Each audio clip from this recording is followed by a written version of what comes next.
And you know, the SOUrCE magazine, I was directly involved in the creation of SOUrCE magazine.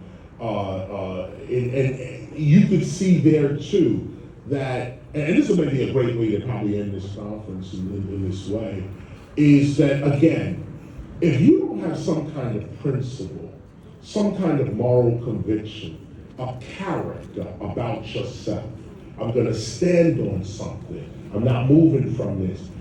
If you don't have that, then media in this instance is impossible, because media runs by way of advertisers. As a business, it needs the advertiser.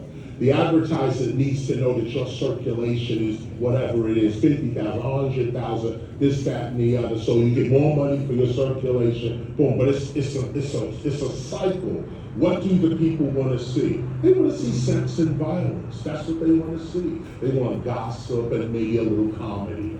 Nothing serious, really. I'm picking up the magazine to get away. Escapism from the seriousness of life. I just want to read this. Now, from magazines like, I don't know if you remember these, but like Word Up, back in the days, Right On, these kind of magazines. Fresh. No, Jet was a little more serious. Jet and Ebony and Essence, they were a little more serious. But what we used to call fanzines, where it was a splattering of the hottest artists on the cover in little bubbles and with somebody in the front, and it was very surface as to what they were giving you at that time.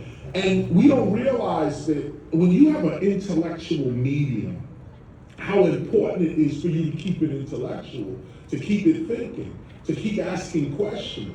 But if you're just in it for the money, like a lot of these, magazines were, and again, like Double XL, for instance, I mean, what a job that was. I mean, I don't know where's the lady when she was. Double XL, they had hip hop on a higher level, and it was nowhere near on a higher level. It was nowhere near. It could have done much, much more. The SOUrCE said it was the SOUrCE. It was not the SOUrCE. It could have been the SOUrCE. It could have been, they called themselves the Bible for hip hop. And then you open it up and what do you see? Centerfolds and all types of, I'm like, come on, man. But again, when we said something, don't think that any of this went down without a fight. We all said something. You slandering our names in magazines, putting up false shit, trying to ruin us too. Like, you just don't like me as a person, so you gonna write up some shit in a magazine about me. No, we and see again, hip hop had its own policing system about that as well. Dudes didn't want to hear it. They called us everything, but we went to the office. Like, R&B never went to the office. Rock and roll never went to the office. Even reggae, as wild as they are, never went to the office. Hip hop, we went to the office and said, what is this? Vibe magazine. Don't get me started with them and these magazines because, I will get started. Here's just a little piece. Because I have a forum here and it's about hip hop's history. So keeping it respectful within the history. Most of us are journalists in here today, and what I'm trying to do is inspire us to be better writers of our history, using the example of the SOUrCE, Double XL, Vibe.